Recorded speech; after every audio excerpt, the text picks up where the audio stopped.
A wonderful day to everyone.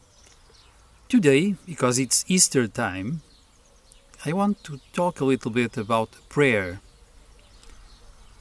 As you know, prayer is a practice that we find about everywhere in spiritual traditions, both more coded ones like religions or other ones.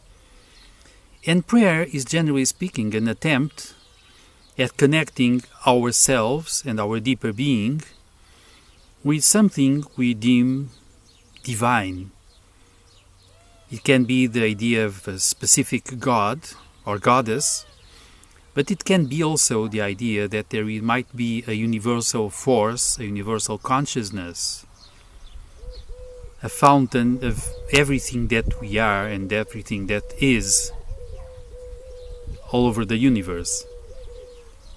And in this attempt, human beings have several ways to get there, but they use the word and, beyond the word, focused thought, and beyond focused thought, consciousness.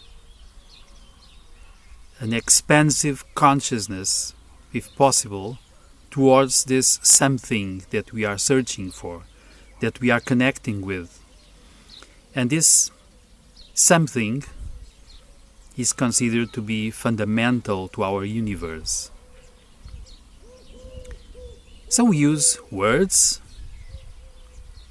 our mind, our consciousness, focusing towards this transcendental something in our universe.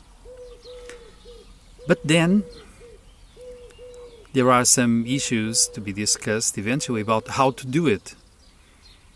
And I like to quote Saint Augustine in a famous say in Latin that is Mali male mala petimus. This means actually that we, the ones we are asking for something, we are bad. We are asking for in a bad way, in the wrong way, and we are asking for bad things. So according to Saint Augustine, of course, the opposite is true. We should be in a state of inner goodness, of love. We should be good human beings when we are praying. At the same time, we should be doing it in the proper way. We should focus inside and be in the right state of mind and consciousness. And we should ask good things. There is something lots of us have a tendency to do, is to ask for specific things from a God, universal force, assuming that we know what is good, what is best for us and for other people, or for our planet, and we actually don't know that. We have our personal, extremely limited point of view. We have our desires and our aversions. But perhaps it would be better if we are addressing a universal consciousness to accept that this universal consciousness might know, infinitely better than we are able to know, what is better for each one of us and for everyone else. So, ideally, we focus inside, and of course, we don't repeat prayer in a sort of automated state.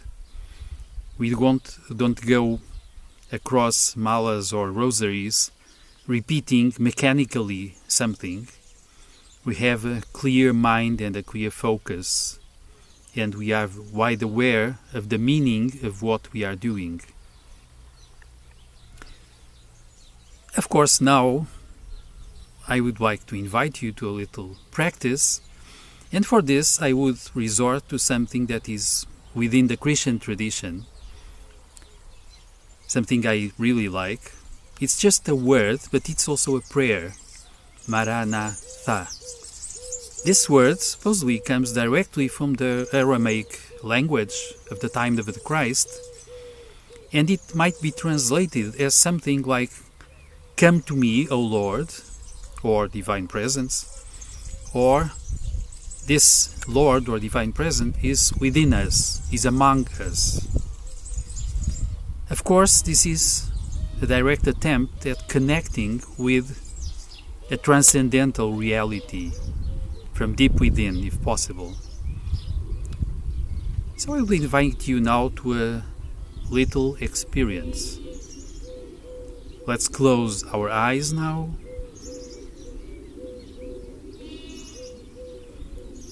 Eyes closed, let's do something that corresponds also to a famous say within Christian practices, that is, we are elevating our heart.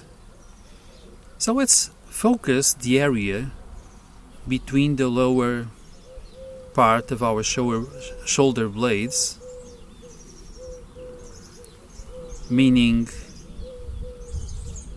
the heart chakra, or the energy heart, so to say. So we focus there.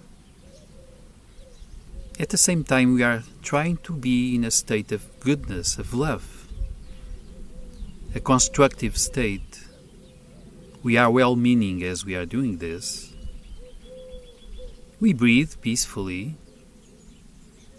And from this energy heart, we focus our love towards the top of our head, actually the crown chakra, to some spiritual traditions.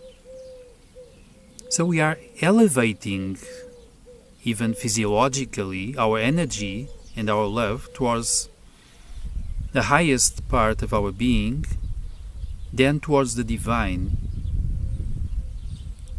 We are connecting, sending our love to a divine reality, and then we say from deep inside, Maranatha, Maranatha,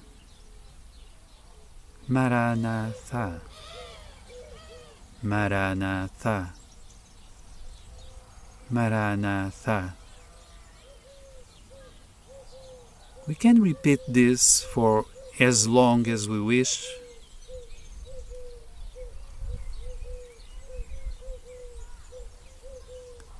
Also, we can repeat this as many times as we want to. Then, of course, there might be a space for silence and openness towards this something else that is and knows infinitely more than we do, and perhaps loves infinitely more than we are able to. So then we stay in openness and silence.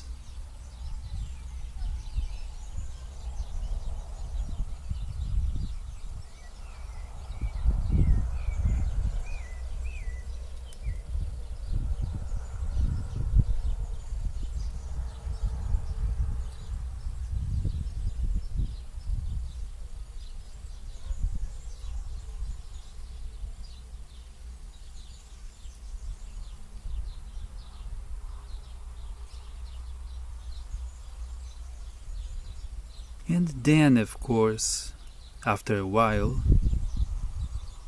we can come back,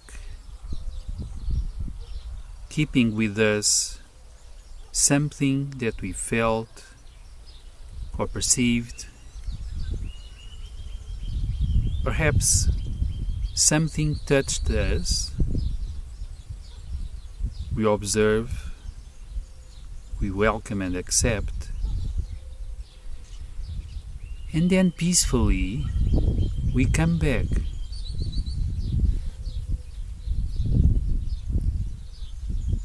With our own rhythm, we move, we open our eyes.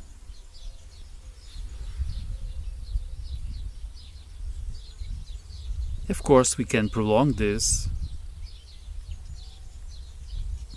This is the main idea, and I think indeed it's appropriate for Easter time, this time of passage, this attempt for many people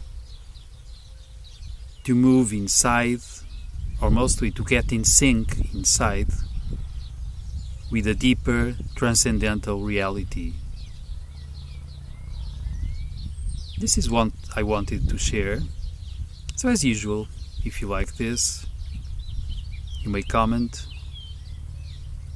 you may share, and subscribe the channel if you like to do that. See you some other time.